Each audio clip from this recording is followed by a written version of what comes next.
Welcome to Trinity Radio. This is the channel that loves atheists. I'm Braxton Hunter, and I'm so glad that you're here. And today we are going to hear the testimony of a former lacktheist, but stay with us. That's going to come toward the end of this video. This video is in a series of videos in which I've been responding to atheists who were responding to a list of 10 questions that I had for atheists. Now, you don't have to have seen any of the previous videos to enjoy and benefit from this one. So don't think that you got to go back because this is in a series and listen to the other stuff. And even the question that we're going to deal with today that I asked these atheists, I'm going to play it for you so you'll know what the context is. But throughout this series, there have been a number of atheists. In fact, when I first released the list of 10 questions, I think after, 3 or 4 weeks, there were maybe 8, 10, maybe more than that. I don't really know. I didn't count. Responses from atheists in their own videos. But after I started responding question by question with a video for each, they've been coming out of the woodwork and more people have been catching on and making their own response videos. So this thing's kind of blown up. And because of that, I'm trying to use or respond to different videos in each of these from different atheists. So it's not always just the same list of atheists. And so in this one, we're going to be responding to several. Now, the thing is, when it comes to let me just play the question first, and then we'll jump in and make some response. If it's a lack of belief sort of atheism, what is it? Is it 50-50, 60-40, 75-25? And at what point do you feel disingenuous saying that you merely lack a belief, as opposed to leaning towards, I believe that God does not exist?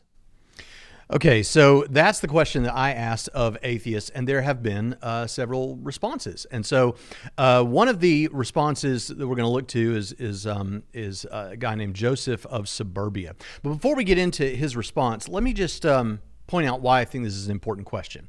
So if you're not familiar, many atheists, many people think of an atheist as someone who maintains the position that there is no God, someone who believes that there is no God. That is not the understanding of atheism that is most prominent on YouTube and on internet sources right now. There, it seems that the definition is something more like a lack of belief in God. And so these individuals are sometimes referred to as lacktheists instead of atheists. But they want to be known as atheists. That's how they consider them. That's how they identify. They identify as atheists and they lack a belief. You might think, well, that sounds more like agnosticism. That's a whole debate that goes on.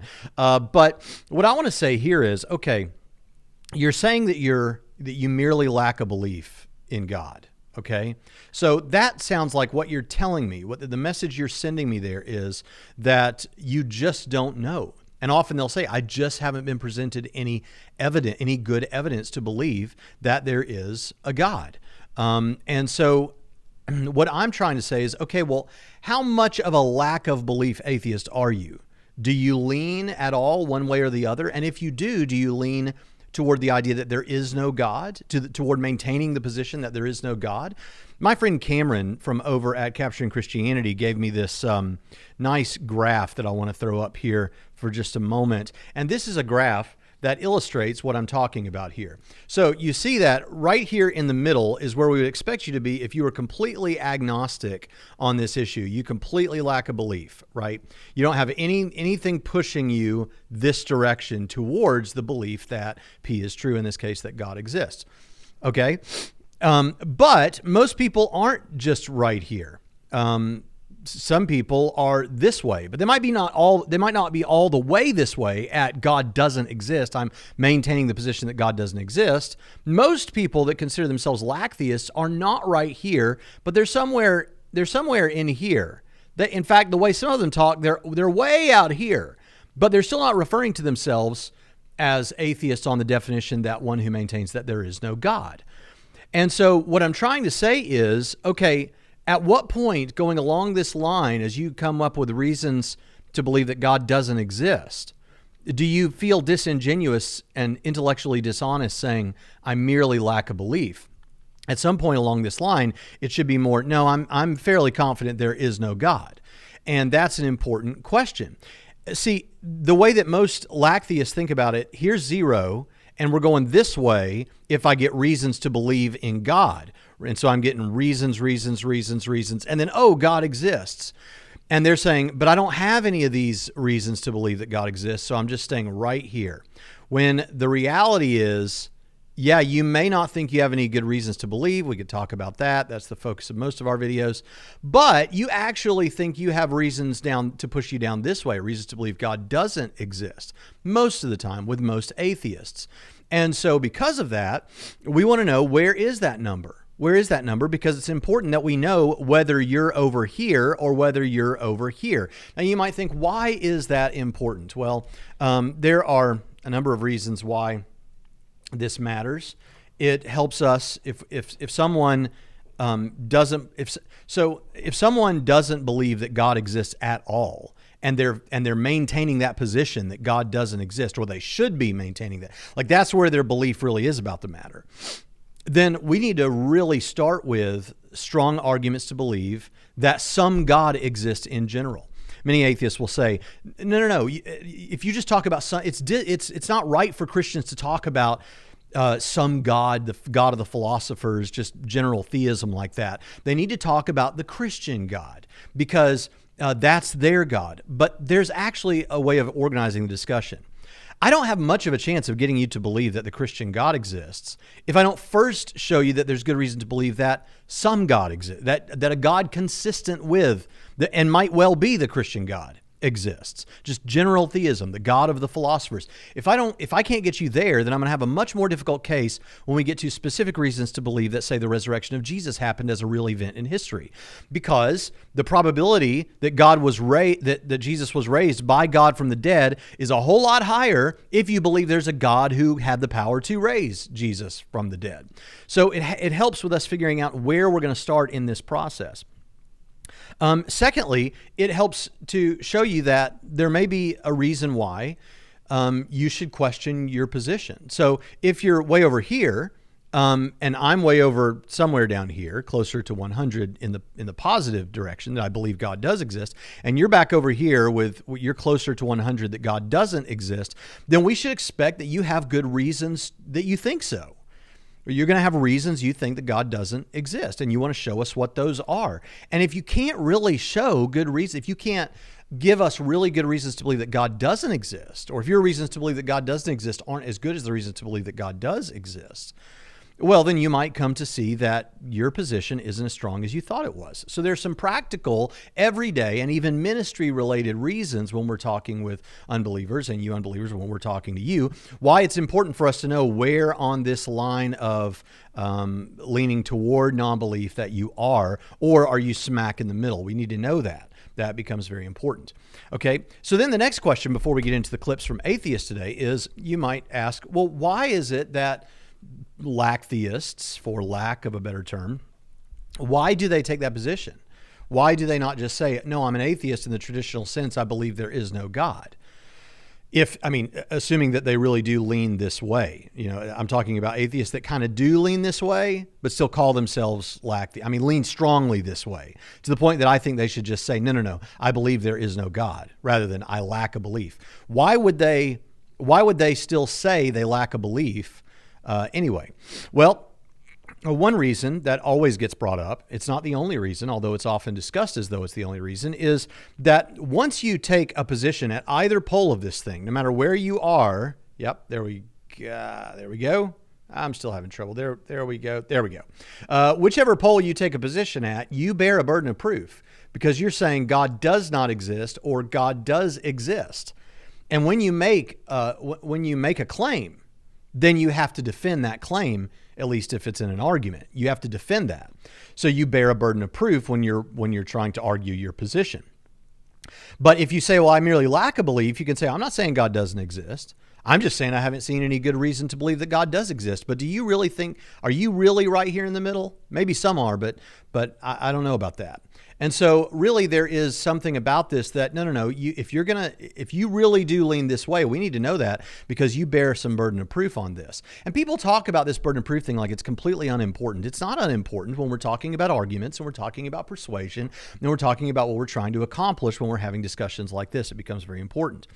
All right. Another reason is that I didn't think of, and the atheists actually at Answers, I think it's Answers in Reason, that one of them mentioned this, and that is that if we can expand the definition of atheism to include a lack of belief, that actually magnifies the number of atheists that there are, not magnifies, multiplies the number of atheists that there are in a particular country. So if we want our group to be considered one that is growing rapidly, and I'm not saying it's not growing, but one that's growing rapidly, if we want to have a larger voting body, if we want to have bigger communities that more people are able to be involved in, then we can expand it from God does not exist to, well, I lack a belief about whether God exists. And if we call that atheism, then our atheistic organizations get bigger. Now, I don't know if that's happening. It was suggested by an atheist, all right? But, and you can go watch that in maybe the first video in this series, in the second video. I think it's the second video in this series. But you can go watch that and see where he says that. It's linked in the description, and I play it in the video. But I don't know if that's what's going on, but that certainly would be helpful, I imagine, if you're in an atheistic organization, right? Another reason is that you might call yourself a lack of belief atheist, even if you're somewhere closer down to here, is because your favorite atheist does it that way. Now, I'm not criticizing. They're just like there are Christians that just discovered the Worldview Discussions platform and don't know a whole lot about it. There are atheists who have just discovered this and don't know a lot about it, but they've got their favorite YouTuber, or they've got their favorite philosopher, or their favorite author, or whatever. And if their author or YouTuber describes it this way, well, they're more likely to just adopt that. And so that's one reason why some would do this, and a reason why it can spread like fire. And then lastly, a related reason to that is they haven't thought about it too deeply. And so if they haven't thought about the definition of atheism too very deeply, and their favorite atheist popularizer uses it that way, well, then they're just more likely to use it that way. So it's kind of like the last one. So this is an important issue that does come up. I think it has practical value. I think it has value for people on both sides of this, and it can lead to us, I think, having better and more productive conversations. And believe it or not, there are many atheists who actually agree with me. And so we're going to take a look at some of those now. And the first one actually brings up some important issues that I think are important to this. This guy has 2 videos on his channel as of the making of this video, and both of them are about Trinity Radio. So thanks. I'm glad that we promoted some kind of a discussion on this, and he seems like a nice guy. And so we're going to go back to Joseph of Suburbia, and his channel link is in the description, and we're going to hear what he has to say in response to this, because he actually seems to agree with me. Let's see. I like this question, and the reason for that is because it's actually very similar to a question that convinced me to call myself a Gnostic atheist. I think it's a bit silly to put numbers on it, though, as when I was an agnostic atheist, and even now as a Gnostic atheist, I don't put probability on whether or not God exists. Well, I don't think there's a problem with, I mean, we're not asking you to give us some incredible, element of precision. You could say, I don't know, I'm 70%, something in that range, 80%.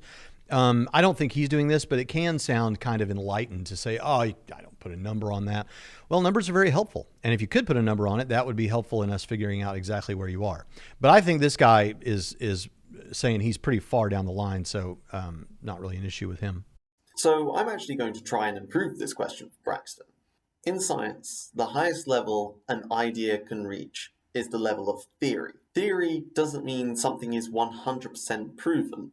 And the reason there's nothing higher than theory is it's us humbly acknowledging that we can't know for 100% certainty. Okay, now do you hear this? I love this. And the reason that I love this is because basically what he's doing is he's saying the things that we consider to be things we can claim that we know, right, are things that we call, at least in science, we sometimes call those things theory. Those are things that we strongly believe to be the case. The theory of gravity, for instance. But that's different from certainty. And he doesn't mean certainty in the everyday use of the term, like, oh, wait, is your car parked on that side of the mall? Yeah, I'm certain it is. Or I'm sure. No, it's not like that. It's more like what is known as Cartesian certainty for René Descartes. And so he was trying to look for the things that he could know absolutely beyond possibility of doubting. And so he's saying it's not like that. It's not like this is beyond the possibility of doubting. But there's enough reason to believe certain things that we can say it's a theory, or we can claim to know those things. In other words, on our graph, if you're in the negative direction, saying that you don't believe in God, you don't, but you're a lacktheist, but you're somewhere on the negative side of the line. You don't have to be at 100% in order to, like a negative 100%, in order to say that your position is that God does not exist. You just have to be down that line. And at what point down that line does that come? That's an important question. Let's hear what the rest of what he has to say. I don't think many atheists would say that they're agnostic as to whether or not germs cause disease.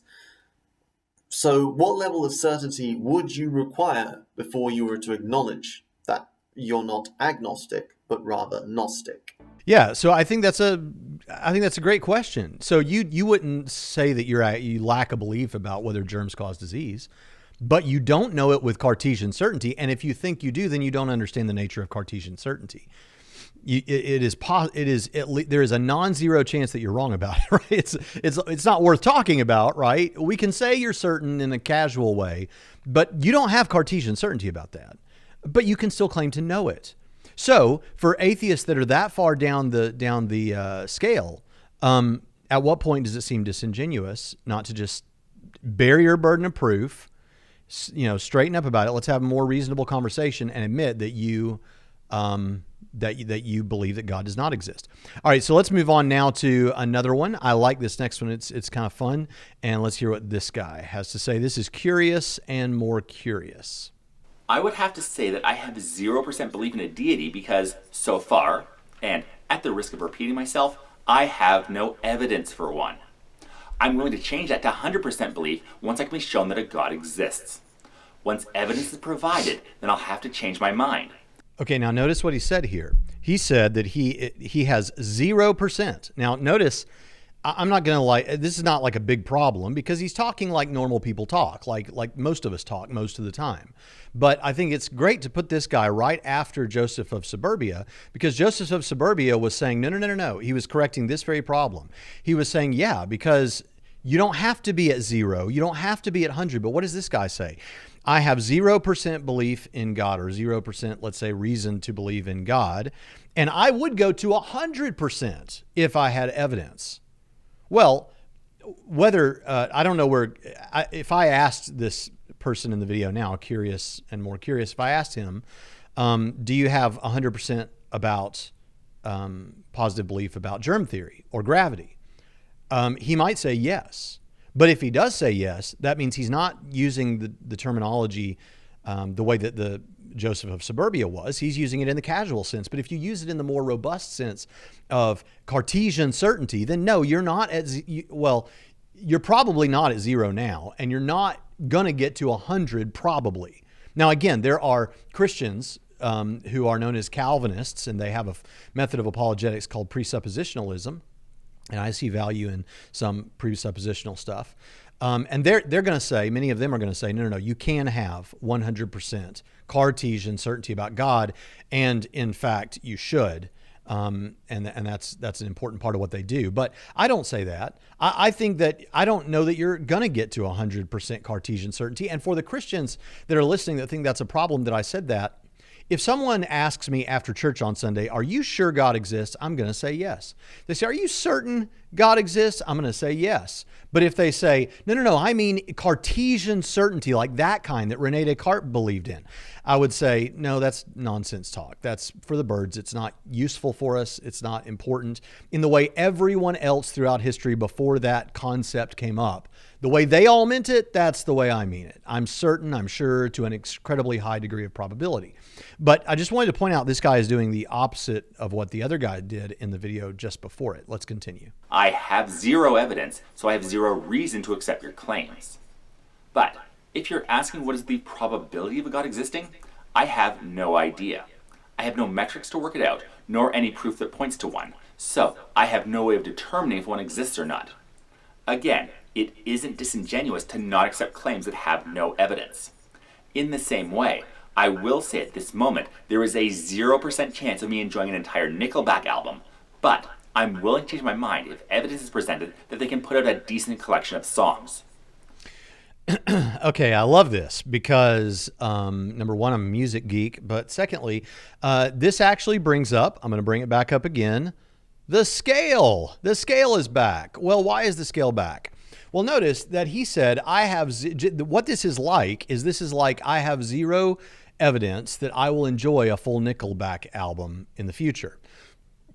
In other words, what he's saying, but he said I could go to 100% if evidence was presented that they put out a worthwhile collection of songs. So what he's saying, I'm right here on whether there's going to be a suitable or a Nickelback album that I like, that I'm going to enjoy all the way through. I'm right here. I don't have any reason to believe that. Reasons would move him along this line. But is he really right here? I don't see how, because what he's telling us is, based on past Nickelback stuff, I have found their music to be music that perhaps he would say, it's not my favorite genre. That might move it down here. You might not enjoy music that's not in your favorite genre. And then he might say, and even within that genre, it's worse than other stuff in that genre. That moves it down here. And maybe we could even add that he's heard that Nickelback is going to double down on their trademark sound, which might move it even further this way. But even if all it is I'm aware of their current catalog and I haven't liked any of that, and so it just moves him to about here, then the point is still made. The point is, you're revealing to me by the use of the band Nickelback that takes a lot of abuse that you seem to be further abusing here based on their past catalog. That's the only thing you have to go on is their past catalog. So you're telling me I'm not actually right here. I'm actually somewhere down here because of what I already know of them that counts as evidence against the proposition that I'm going to enjoy Nickelback in the future all the way through an entire album, which is a high standard, by the way. I mean, getting through an entire Nickelback, liking everything on anyone's album. There aren't too many Joshua Tree albums that are masterpieces all the way through, but who knows? All right, so we're going to move on, but I think that's important. This kind of helps us out to understand that this Lacktheist thing is really, really difficult. It's really difficult to hold on to. All right, let's move on to Noel. I've come to really like, I think this is a hilarious guy, and he's been friendly with me in discussions that we've, little tweet exchanges and things like that. And he's been friendly. So let's hear. Now, I've put two clips together for Noel, okay? So I just want everyone to know, I'm not trying to be tricky or anything like this. It's just that the second question in my 10 questions has something to do with lacktheism. And then the fourth question, this question, has to do with lacktheism. And in his answering my fourth question, he references that he already talked a little bit about this. So I just went back and grabbed some of that because I think it's helpful. Now, this is a little bit lengthier of a clip, but I think it'll be worth it. Here's Noel. Saying, well, is it 80, 20, 60, 40 or whatever, then I think you're going beyond the lack of belief, because then you're talking about a consideration of the evidence for or against and saying 60% of it is against God. Oh, okay. I do need to jump in here because I actually didn't splice them together just because I wanted to cut down on time. In the previous answer to number 2, what he actually says is something like, it makes sense for you to say, I lack a belief in a particular thing as long as you don't know much about it. Now, I know if I'm misrepresenting you, that is not my intent. His video is linked in the description. I encourage you to go check it out and see for yourself. And if I'm wrong, I'm wrong. But I think what he's saying is, if there's some concept, like say someone's never even considered whether there's a God, never even heard of the idea of a God, that leads down an interesting road of discussion about whether how early on we begin to develop on our own concepts of God. But putting that aside, let's imagine that someone has no idea, never thought about it, it's never come up, and then and so they don't have a belief, they lack a belief. It's not that they actively believe that God does not exist or actively believe that he does. There's no position. They're not in the discussion at all because it hasn't been presented to them. But the minute it's presented to them and you begin to articulate something about God, even just a general theistic God, they're going to then they're going to lose that lacktheist flavor or that lack of belief flavor, and they're going to start building up a position, whether it sounds more or less reasonable to them. I think that's what he's saying, and here he's going to give a more specific analogy of this. God existing, 40% is for him existing, so the preponderance of evidence is this way, and that's why I hold the position that I do. Whereas I think a lack of belief is a slightly different thing. I described this in a video a couple of years ago, and immediately that I say this to you, your belief, the sort of propositional, you'll start to hold a propositional attitude to what I'm talking about. Whereas at the moment you hold a lack of a belief for this thing based not upon a propositional attitude, but based upon ignorance. So if I talk to you, this was the example I gave a couple of years ago. I love this example. Have a lack of belief in goblin slugs. Right, and a goblin slug, let me explain the concept to you. It has the body of a slug, but it has the head of a goblin. Okay, and it sort of slithers along on a slime trail the way that a slug does, and it's about 8 foot long. Okay, so I think you lacked a belief in goblin slugs all your life, right?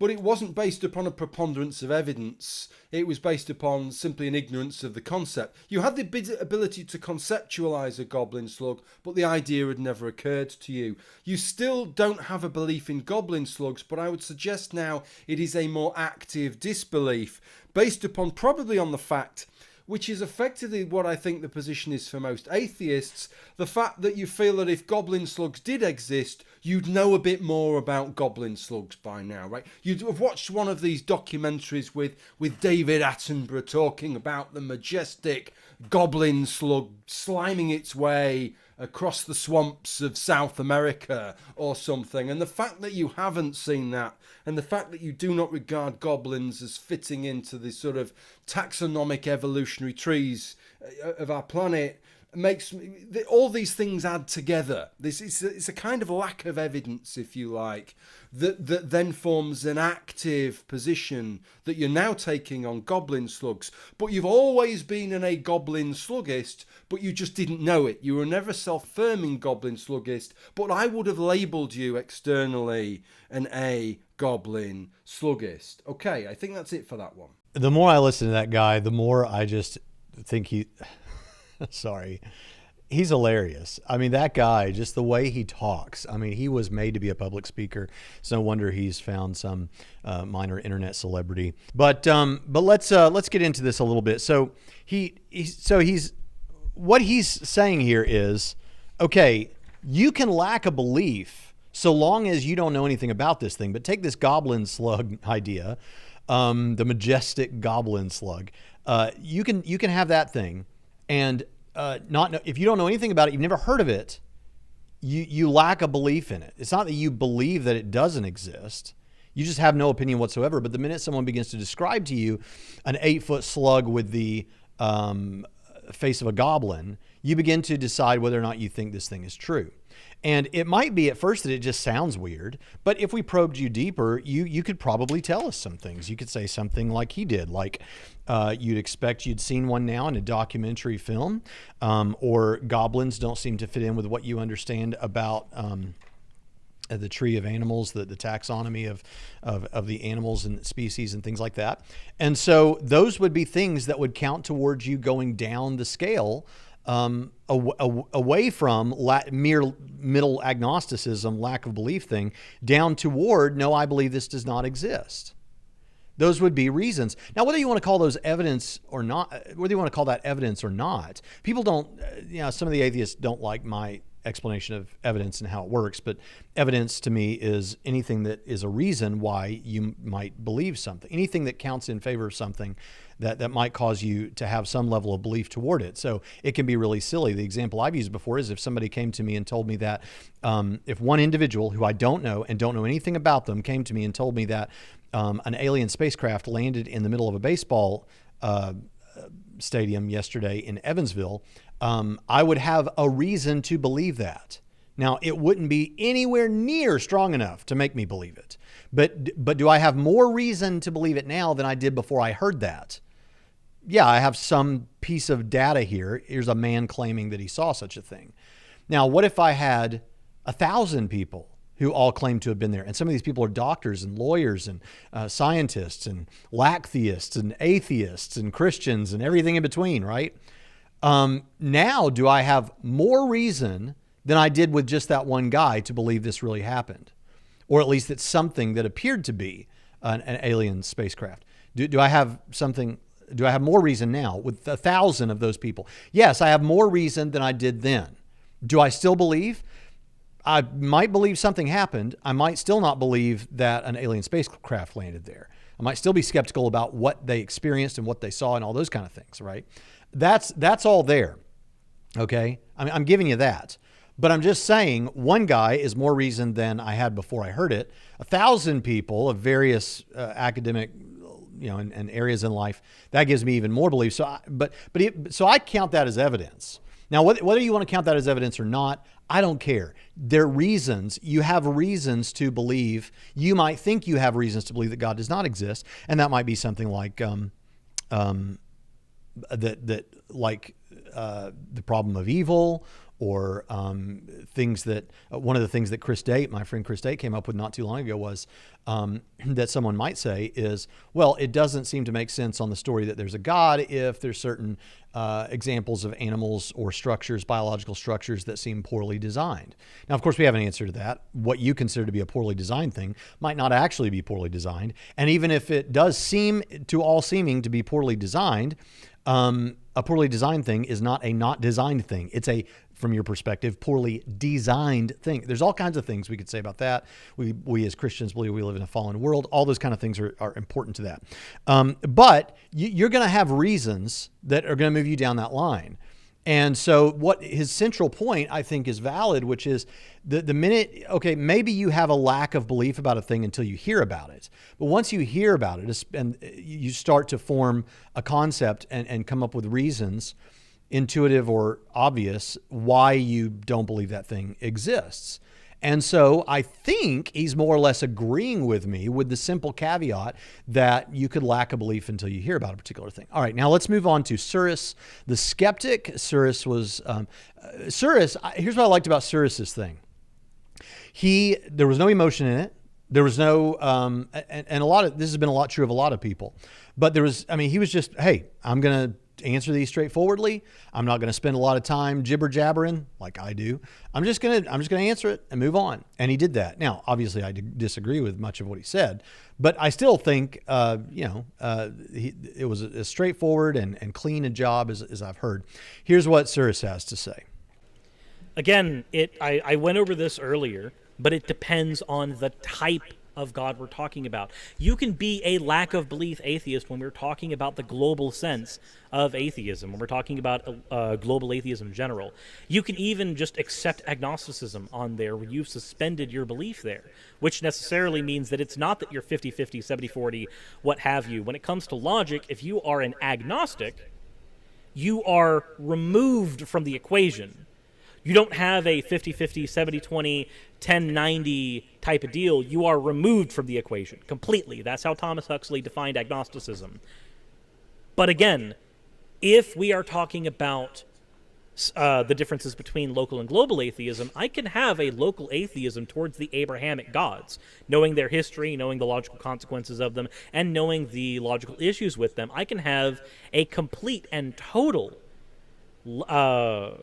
termination of those ideas in my mind while still having a lack of belief in the idea of a God in general, which is where I sit, which, again, as Huxley put it, that would be agnosticism.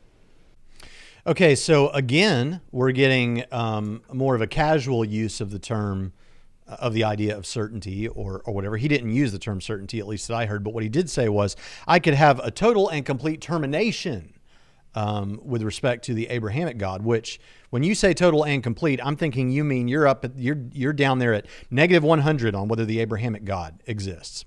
So he wants to differentiate though between and this is what I only used one clip of somebody saying this, but this represents a dozen other atheists that commented. And so that's important to point out, is that and this came up with what has now been termed by Cameron Bertuzzi, The Hunter's Dilemma, where you're going to tell me that you're a lacktheist, that you merely lack a belief, but you're not saying you don't believe, but then you compare God to Santa Claus and the Easter Bunny and fairies and things that you actively believe don't exist, right? That seems inconsistent to me. And many atheists have agreed. And by the way, many atheists on the internet have agreed with this point and the point on question number 2, The Hunter's Dilemma. I just saw another one last night, Leo Philos or something like that. And maybe I'll include him in a future thing. But they want to differentiate between, they think they can get around it by saying this. Okay, look, I lack a belief about God in general, that some God exists. But I don't just lack a belief about the Christian God. I actively disbelieve that the Christian God exists. I believe the Christian God does not exist. Okay. Now, that doesn't avoid the hunter's dilemma, where you're saying you're a lacktheist, but you just use terminology like, well, it's like Santa Claus or fairies. That just means that the hunter's dilemma works on your beliefs about mere theism, but not necessarily Christianity. Or you'd run it with Christianity, and what you'd come out with is, okay, you can use those, you can compare the Christian God to Santa Claus or fairies or whatever else. But if you're going to do that, then here's what that means. You need to bear your burden of proof, and you need to be able to defend your claim that God does not exist if you raise it as an argument, in an argument with me. So that's important. But he wants to separate these two. Well, here's the problem with this. Well, I'm an atheist about the Christian God, but I lack a belief about God in general. An atheist, and I realize that people have redefined this term, maybe many times, but this is where this gets very confusing. If you're an atheist about the Christian God, the way you're using that term atheist, then I could go around to everyone and say I'm an atheist. Why? Well, because I don't believe in Zeus and I don't believe in, all these other gods, Allah and all these other gods, right? And most atheists many atheists would say, right, you're an atheist with respect to all these gods. I just believe in one less God than you do. But that's the problem. It would completely miscommunicate to everyone I'm talking to if I said I was an atheist full stop and didn't clarify what I meant every single time I used the word. If I meant that I was a card-carrying Christian who believes in the God of the Bible, but I happen to not believe in Zeus, therefore I'm an atheist. That would be completely confusing to everyone. And then say, well, now, so this lack of belief in God, I'm glad that he says that's more like agnosticism. I just lack a belief about God, but I don't believe in the Christian God. Well, then just say you don't believe in the Christian God would be my suspicion. That would be the suggestion I would give. Just say you don't believe in the Christian God. But I'd really want to know what the reasons are. Because if you're saying I actively disbelieve, and this is a point that needs to be, you need to remember this. If you forget everything else I say on this video and you've made it this far, remember that I've said this. There are a number of atheists out there on YouTube. I think Godless Engineer. I think Surus, apparently. I think this is true of Paulogia. I think this might be true of Shannon Q. I think this is true of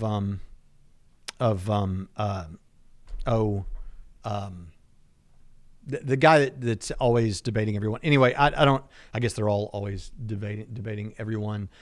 T-Jump. Sorry, T-Jump. I know who T-Jump is. I just forgot the name. Tom Jump. This is true of a lot of the atheists, is that they will say, I actively don't believe in the Christian God. I'm confident that God doesn't exist, but I merely lack a belief about theism in general.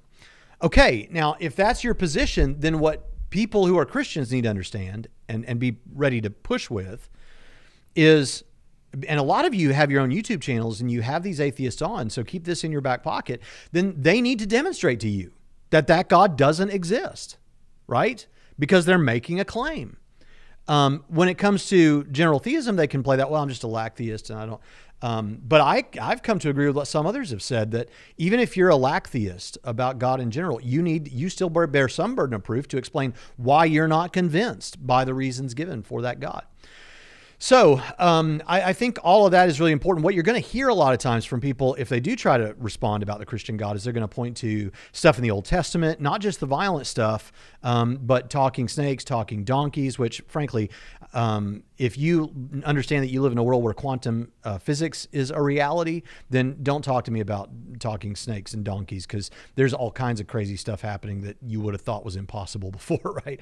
But then secondly, the violent stuff in the Old Testament, what are sometimes called the atrocities of the Old Testament, that person needs to be able to do an internal criticism, understand what the believer would say about each of those issues. But here's the thing, even in order for Christianity to be true, here's what's required. God exists and God raised Jesus from the dead. For Christianity to get off the ground, those are the two required things. God exists and God raised Jesus from the dead. Now, I believe in a robust view of inerrancy. I believe that the Bible is without error in all that God intends to teach through it. Okay, so or all that it intends to teach, right? But here's the thing about that. Even if you didn't take inerrancy, even if you found what you thought was a mistake in the Bible or something that was attributed to God that wasn't really God, it wouldn't mean Christianity's false. It would mean that something in the Bible was wrong. And I used to hear preachers all the time say, like Christian preachers would say, and maybe I've said it in my younger days, I don't know. If one word in the Bible is wrong, it's all wrong. Well, that doesn't follow logically. There are math books with errors in them, but it doesn't mean the whole math book needs to be thrown out. And so that's a valid position to say, no, I think the Bible may have errors, but I still believe it's authoritative and overwhelmingly points me to the truth about the nature of God and the nature of the world and all those kind of things. But I don't affirm that. I'm just saying that pointing to stuff in the Old Testament doesn't get you out of the woods. You got to have some other reason to believe that the Christian God doesn't exist. And we want to hear what that is, because you're now on the chopping block trying to argue that your position is true. Doesn't feel so good. It's no wonder that a lot of atheists want to try to go the lack theist route. I understand it. I don't think they should, but they do. Is there anything else I wanted to say about Cyrus? Oh yeah. So the second part. So he's saying, so he has to bear the burden of proof with the Christian God, and we still don't know where he would put himself on the scale with God. He never really answered that in general. But that is an important point, because you'll remember at the beginning of this video, I said, hey, we need to get you to God before we start talking about the Christian God, because there's a lot greater probability that God raised Jesus from the dead if you believe there's a God to have raised Jesus from the dead. So I still didn't get the answer to the question, and I want an answer to that question. Cyrus, are you really telling me, I mean, maybe you are, that you're right here smack in the middle? Is that what you're telling me? I don't think you're right in the middle. I think from what I've heard you say here and in the past, you're probably somewhere down here. If you tell me you're right in the middle, I'm going to take you at your word. But from things I've heard you say, it seems like you're down this way somewhere, even with general theism. But I could be wrong. Maybe I've completely read you wrong, and maybe I've attributed things to the Christian God, things to God in general that you meant for the Christian God. There's a possibility there, so I want to be charitable. But we need to settle that issue of God. I need to know what that number is if we're going to move forward. All right, the last thing I want to look at here is the one that got the thumbnail. This is the testimony of a former lacktheist. Now, unfortunately, that doesn't mean that he's a Christian. That means that he doesn't go by the term lacktheist anymore. Here's what he has to say. I think you've got a good point here, which is why I personally don't use the lacktheist position anymore, although I understand why people do, and I don't fault anyone for doing it, and I think there is times in these discussions where it is absolutely appropriate and relevant. Okay, so he says he doesn't fault anyone for doing it, because perhaps he thinks someone really can rest right there at what I would call agnosticism. But he's saying, now that wasn't me. And so he doesn't fault anyone for doing it. And he thinks sometimes it's appropriate. It could be also that what he means by sometimes it could be appropriate is maybe that's what Noel was getting at. Maybe it's appropriate before you're aware of the positions. Could be. Let's hear what he has. But he says, that's not me anymore. I don't do that anymore. I used to, but I don't anymore. It is true that when I first started engaging online as an atheist in these kinds of discussions, because I did apologetics discussions before I was an atheist, before a lot of the social media that exists now exists. When I started doing this as an atheist, I did indeed use the lacktheist position, but I came to realize after a time it didn't accurately describe my own beliefs. And And it felt intellectually dishonest for me to be doing it. So I stopped doing it. I just call myself an atheist now, and we can have discussions from there. Okay, so now notice what he said. He said it didn't accurately describe my beliefs, and it felt intellectually dishonest.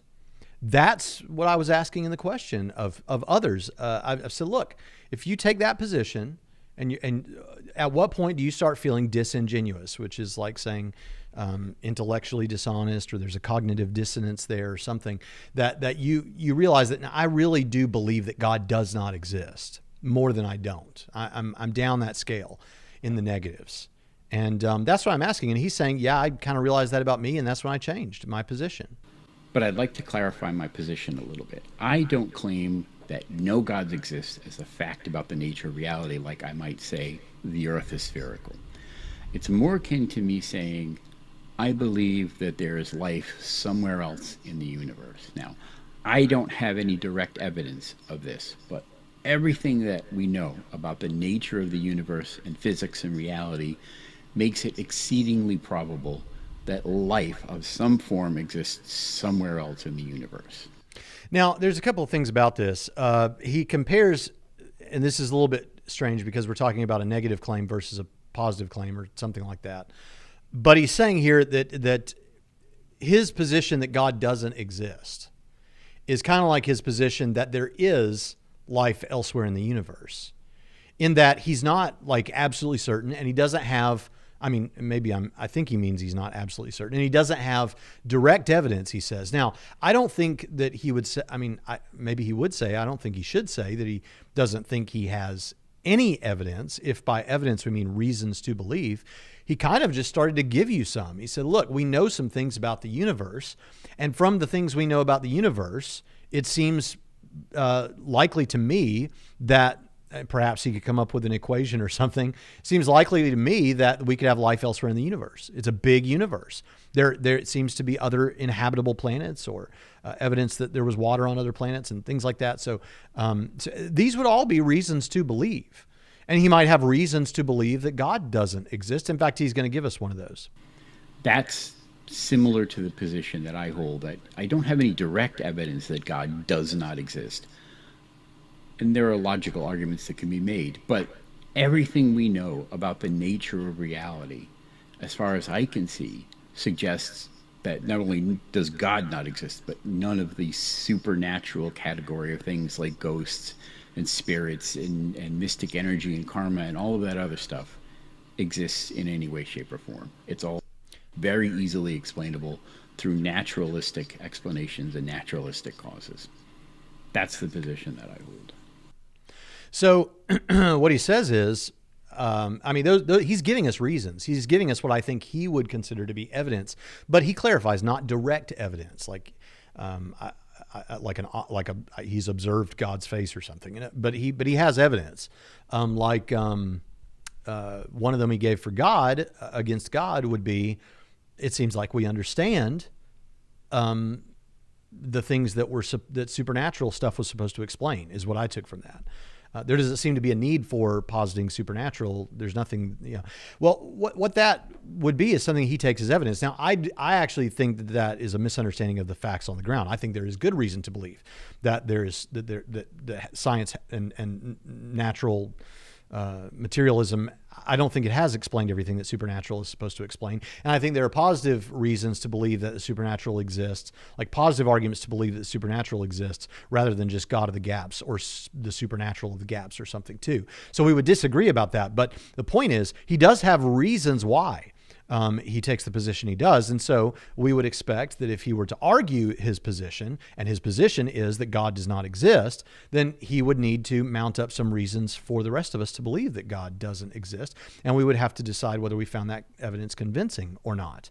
But what I love about this individual is, while many people thought that my question was in itself disingenuous and laughable and ill-formed and all those kind of things, he says, well, it happened to me. I began to think about where I stood on this, and it seemed like I was further down the line toward God does not exist, and I felt intellectually dishonest, and so I moved. And so that can happen. That's his testimony. as a former lack theist and now atheist in the more robust sense of the term. So I've made it through all of the individuals that I was going to respond to there, and I think we've had some different responses. I think it was good, but listen, I want you to know that if you are out there and you enjoy what we're doing, this series has been getting a lot of attention and a lot of response videos, and that's the thing about YouTube, I don't know what makes these things happen. I don't know how it happens. When I have a video, like yesterday, I made a video that was like no atheists allowed or something. I knew that atheists would watch. Thing blew up. I have no idea what's going to blow up. The things I think are going to blow up, they fall on their face. Okay, so I don't have any idea. So I just try to make content that I find to be helpful or that I think is going to help someone. And if you appreciate what we're doing here on YouTube, then you can subscribe to the channel. That costs you nothing. So please subscribe to the channel. Atheists and theists, and Hindus and whatever else, just subscribe to the channel. We need it. And then also, if you're out there and you really appreciate what we're doing, you can be part of it. And the way you become part of it is by partnering with us on patreon.com/TrinityRadio. And if you partner with us on patreon.com/TrinityRadio, then you also get a bunch of stuff in there. You get episodes that we've never released. You get several full ebooks that would cost you over $100 to buy them separately, and you get them all there. You get 5 full seminary classes with PowerPoint on apologetics, got major world religions, the problem of evil, contemporary apologetics, all kinds of stuff. And so I think there's some good stuff in there. I've tried to do stuff that I thought would be valuable in there. So I hope that you'll check that out. And listen, this has been fun, and I'll see you next time on Trinity Radio.